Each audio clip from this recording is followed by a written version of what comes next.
Hello વિદ્યાર્થી મિત્રો, ધોરણ 7 ગણિત વિષયમાં આજે આપણે પ્રકરણ પરિમિતિ અને ક્ષેત્રફળનો અભ્યાસ કરવાનો છે. હેલો બાળકો, કેમ છો? મજામાં? મારું નામ મોન્ટુ છે. મને તમારી મદદ જોઈએ છે. કરશો?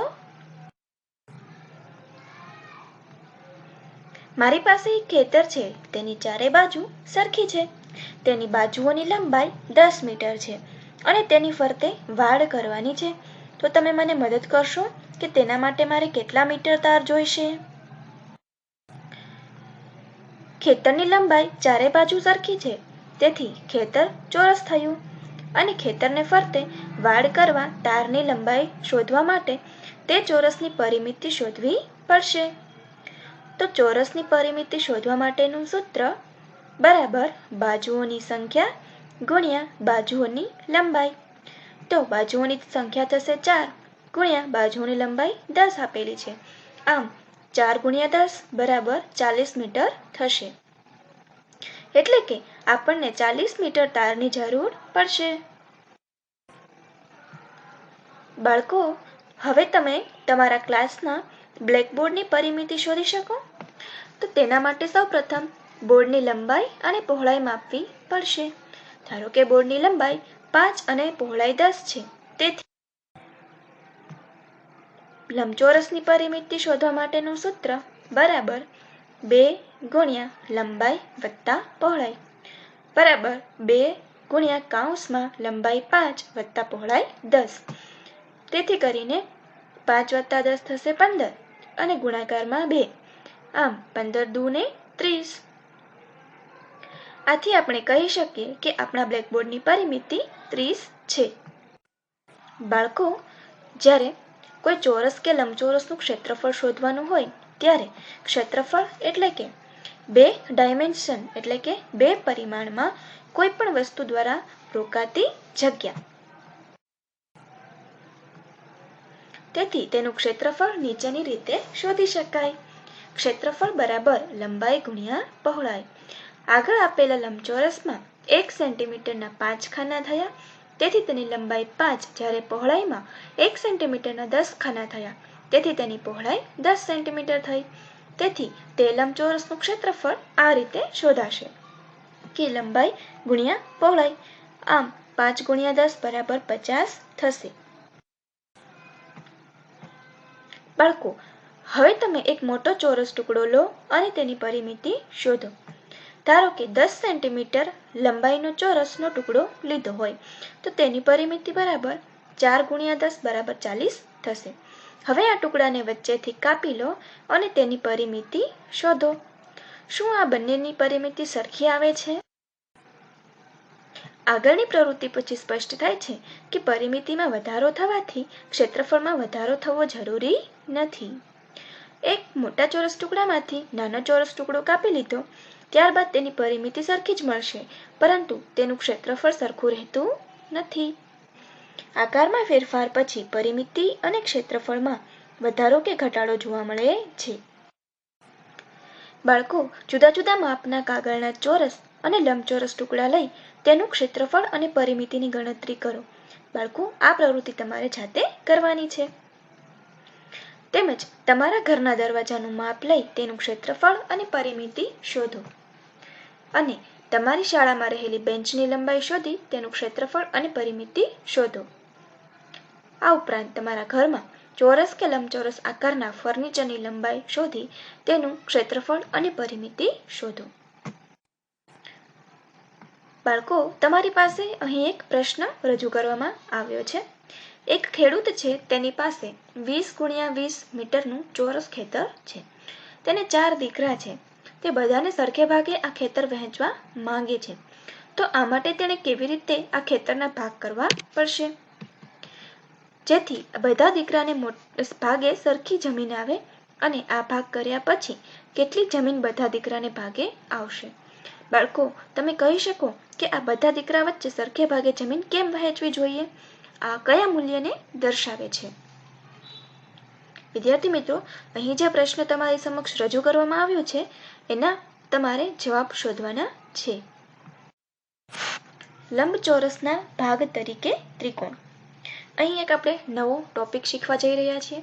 તમે અહીં એક લંબચોરસ જોઈ શકો છો જેની લંબાઈ 8 સેન્ટીમીટર અને પહોળાઈ 5 સેન્ટીમીટર છે. અને એક લંબચોરસ કે જે તમે અહીં જોઈ શકો છો તેના અંદર વિકર્ણ છે અને વિકર્ણની મદદથી બે ત્રિકોણ આપણને મળ્યા છે. શું તે બંને સરખા છે અને સરખા ક્ષેત્રફળ ધરાવે છે? આ બંને ત્રિકોણનું ક્ષેત્રફળ કેટલું થશે? તમે જોશો કે બે ત્રિકોણના ક્ષેત્રફળોનો સરવાળો લંબચોરસના ક્ષેત્રફળ જેટલો છે. બંને ત્રિકોણ ક્ષેત્રફળમાં સરખા છે. આથી દરેક ત્રિકોણનું ક્ષેત્રફળ બરાબર 1/2 ગુણ્યા લંબચોરસનું ક્ષેત્રફળ. તેથી 1/2 ગુણ્યા L એટલે કે લંબાઈ ગુણ્યા પહોળાઈ. આમ 1/2 ગુણાકારમાં 8 ગુણ્યા 5, જેનો છેદ ઉડાડતા આપણને જવાબ મળશે 40/2 એટલે કે 20 સેન્ટીમીટર. હવે આપણે ચોરસના ભાગ તરીકે ત્રિકોણને જોઈએ. 5 સેન્ટીમીટર બાજુવાળો એક ચોરસ લો અને આકૃતિમાં દર્શાવ્યા પ્રમાણે 4 ત્રિકોણમાં વહેંચો. તમે અહીં આકૃતિમાં એક ચોરસ જોઈ શકો છો જેની બાજુ છે 5 સેન્ટીમીટર અને આપણે તેને બે વિકર્ણોની મદદથી 4 ત્રિકોણમાં વિભાજિત કર્યો છે. ચારે ત્રિકોણના ક્ષેત્રફળ સમાન માપના છે કે નહીં તે તમારે જોઈને કહેવાનું છે. અને આ ચારેય ત્રિકોણનું ક્ષેત્રફળ કેટલું છે તે આપણે જોઈએ. દરેક ત્રિકોણનું ક્ષેત્રફળ બરાબર 1/4 ચોરસનું ક્ષેત્રફળ, કારણ કે દરેક ત્રિકોણ એ ચોરસનો ચોથો ભાગ છે. હવે 1/4 ગુણ્યા બાજુનો વર્ગ. તેથી 1/4 ગુણ્યા 5નો વર્ગ બરાબર 6.5 સેન્ટીમીટર એ દરેક ત્રિકોણનું ક્ષેત્રફળ મળશે. ત્યારબાદ લંબચોરસના અન્ય એકરૂપ ભાગોનું સામાન્યીકરણ. 6 સેન્ટીમીટર લંબાઈ અને 4 સેન્ટીમીટર પહોળાઈના એક લંબચોરસને આકૃતિમાં દર્શાવ્યા પ્રમાણે બે ભાગમાં વહેંચવામાં આવેલો છે. હવે આનું નિરીક્ષણ કરો અને ચકાસો કે આ બંને ટુકડા સરખા છે. શું આ બંનેનું ક્ષેત્રફળ સમાન હશે? ચાલો જોઈએ. તમને જોવા મળશે કે આ બંને ટુકડાને જો ઉલટા એકબીજા પર રાખવામાં આવે તો બંને ટુકડા સરખા છે. તેથી બંનેનું ક્ષેત્રફળ પણ સરખું જ થશે. તેથી દરેક એકરૂપ ભાગનું ક્ષેત્રફળ બરાબર 1/2 ગુણ્યા લંબચોરસનું ક્ષેત્રફળ. હવે લંબચોરસના ક્ષેત્રફળનું સૂત્ર આપણને ખ્યાલ જ છે, લંબાઈ ગુણ્યા પહોળાઈ. તો 1/2 ગુણ્યા 6 ગુણ્યા 4, જેનો જવાબ છેલ્લે આવશે આપણને 12 સેન્ટીમીટર. તો દરેક એકરૂપ ભાગનું ક્ષેત્રફળ થશે 12 સેન્ટીમીટર. હવે સમાંતર બાજુ ચતુષ્કોણનું ક્ષેત્રફળ. આપણે ચોરસ અને લંબચોરસ સિવાયના બીજા ઘણા આકારો જોઈએ છીએ, જેમાં સમાંતર બાજુ ચતુષ્કોણનું ક્ષેત્રફળ કઈ રીતે શોધી શકાય? શું સમાંતર બાજુ ચતુષ્કોણને સમાન ક્ષેત્રફળવાળા લંબચોરસમાં રૂપાંતરિત કરી શકાય? આગળ આકૃતિમાં દર્શાવ્યા પ્રમાણે આલેખપત્ર પર એક સમાંતર બાજુ ચતુષ્કોણ દોરો. ચાલો આપણે જોઈએ. અહીં આલેખપત્ર ઉપર એક સમાંતર બાજુ ચતુષ્કોણ દોર્યો છે. સમાંતર બાજુ ચતુષ્કોણના એક શિરોબિંદુ પરથી સામેની બાજુએ લંબરેખા દોરો.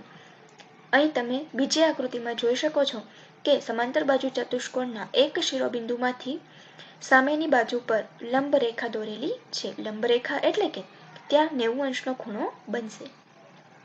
હવે ત્રિકોણ કાપી લો અને આ ત્રિકોણને સમાંતર બાજુ ચતુષ્કોણની બીજી બાજુ ખસેડો. એટલે કે તમે અહીં ડાબી બાજુ જોઈ શકો છો એ નાના એવા ત્રિકોણને આપણે હવે સમાંતર બાજુ ચતુષ્કોણની જમણી બાજુ, કે જ્યાં થોડોક એવો ક્રોસ આપણને લાઈન દેખાય છે, ત્યાં આપણે રાખી દઈશું, જે તમે ત્રીજી આકૃતિમાં જોઈ શકો છો. અને હવે આપણે જોઈ શકીએ છીએ કે એક લંબચોરસ તૈયાર થઈ ગયો છે. હવે તમને એક લંબચોરસ આકાર મળ્યો છે અને તેનું લંબચોરસનું ક્ષેત્રફળ એ સમાંતર બાજુ ક્ષેત્રફળ જેટલું જ થશે. આમ હવે જો લંબચોરસની લંબાઈ તે સમાંતર બાજુ ચતુષ્કોણના આધાર જેટલી છે, તો જ્યારે પહોળાઈને તે સમાંતર બાજુ ચતુષ્કોણની ઊંચાઈ જેટલી છે. આથી સમાંતર બાજુ ચતુષ્કોણનું ક્ષેત્રફળ બરાબર લંબચોરસનું ક્ષેત્રફળ બરાબર લંબાઈ ગુણ્યા પહોળાઈ બરાબર L ગુણ્યા B. પરંતુ લંબચોરસની લંબાઈ L અને પહોળાઈ B તે સમાંતર બાજુ ચતુષ્કોણના અનુક્રમે આધાર B અને ઊંચાઈ h છે. આથી સમાંતર બાજુ ચતુષ્કોણનું ક્ષેત્રફળ બરાબર આધાર ગુણ્યા ઊંચાઈ એટલે કે B ગુણ્યા h એવું સૂત્ર મળશે. સમાંતર બાજુ ચતુષ્કોણનું ક્ષેત્રફળ. વિદ્યાર્થી મિત્રો, તમને અહીં એક આકૃતિમાં સમાંતર બાજુ ચતુષ્કોણ દર્શાવેલો છે. સમાંતર બાજુ ચતુષ્કોણની કોઈ પણ બાજુને તેના આધાર તરીકે લઈ શકાય છે. તે બાજુ પર સામેના શિરોબિંદુમાંથી દોરેલા લંબને તેની ઊંચાઈ કહેવાય છે. આમ અહીં પહેલી આકૃતિમાં DE એ તેની ઊંચાઈ થશે અને જે AB ને લંબ છે. બાજુના સમાંતર બાજુ ચતુષ્કોણ ABCD માં BF એ સામેની બાજુ AD ને લંબ છે. અહીં AD એ આધાર છે અને BF ઊંચાઈ છે. ચાલો વિદ્યાર્થી મિત્રો, આપણે એક પ્રવૃત્તિ કરીએ. અહીં તમને આકૃતિમાં અલગ અલગ રચનાઓ જોઈ શકાય છે. આ દરેક ચતુષ્કોણની પરિમિતિ અને ક્ષેત્રફળ શોધવાનું છે.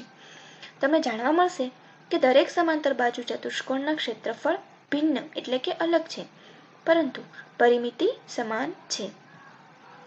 ચતુષ્કોણનું ક્ષેત્રફળ શોધવા માટે તમારે માત્ર તેના આધાર અને અનુરૂપ ઊંચાઈ જાણવી જરૂરી છે.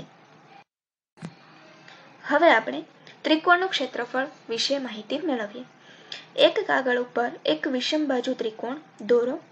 આ ત્રિકોણાકારને કાપી લો અને તેને બીજા કાગળ પર મૂકી તેટલા જ માપનો બીજો ત્રિકોણ કાપો.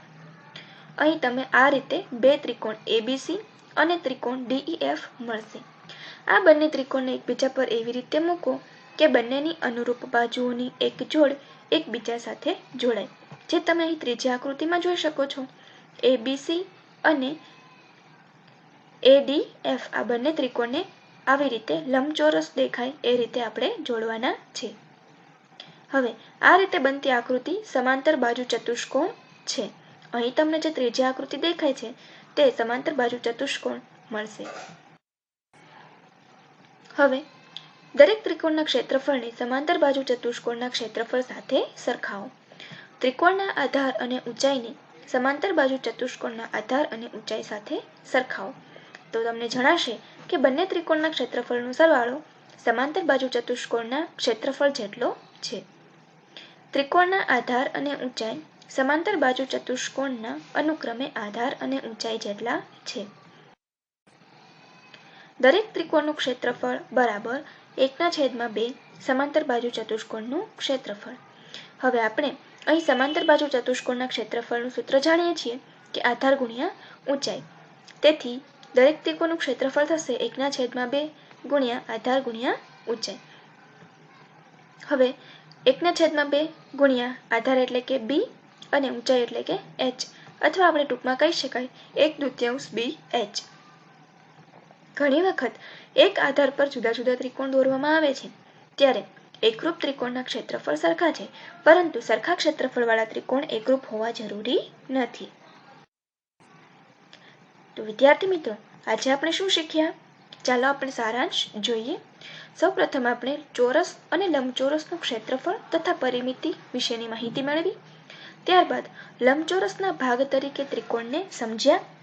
ત્યાર ઉપરાંત લંબચોરસના અન્ય એકરૂપ ભાગોનું સામાન્યીકરણ કરતા શીખ્યા અને ત્યારબાદ સમાંતર બાજુ ચતુષ્કોણનું ક્ષેત્રફળ અને તેનું સૂત્ર તારવ્યું.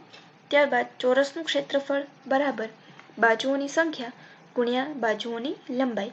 આ સૂત્ર તમારે ખાસ યાદ રાખવા અને નોટબુકમાં નોંધી લેવા.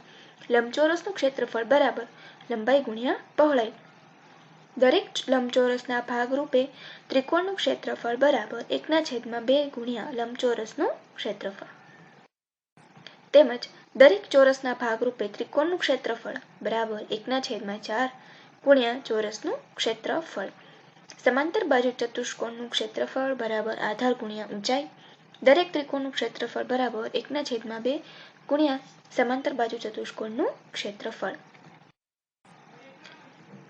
હવે આપણે એક પ્રશ્ન જોઈએ. તાન્યા તેના ઘરની સામેના બાગ ફરતે વાડ કરવા માંગે છે. તેની 3 બાજુઓ વાડ કરવા માગે છે. તેની 3 બાજુઓની લંબાઈ 10 મીટર, 15 મીટર અને 15 મીટર છે. મીટરના 100 રૂપિયા પ્રમાણે વાડ કરવાનો ખર્ચ શોધો. ત્યારબાદ બીજો પ્રશ્ન. એક ચોરસ અને લંબચોરસના ક્ષેત્રફળ સમાન છે. જો ચોરસની બાજુ 30 સેન્ટીમીટર અને લંબચોરસની પહોળાઈ 20 સેન્ટીમીટર હોય તો લંબચોરસની લંબાઈ શોધો અને પરિમિતિ પણ શોધો. બાળકો, આ પ્રશ્નો તમારે જાતે નોટબુકમાં ગણવાના છે.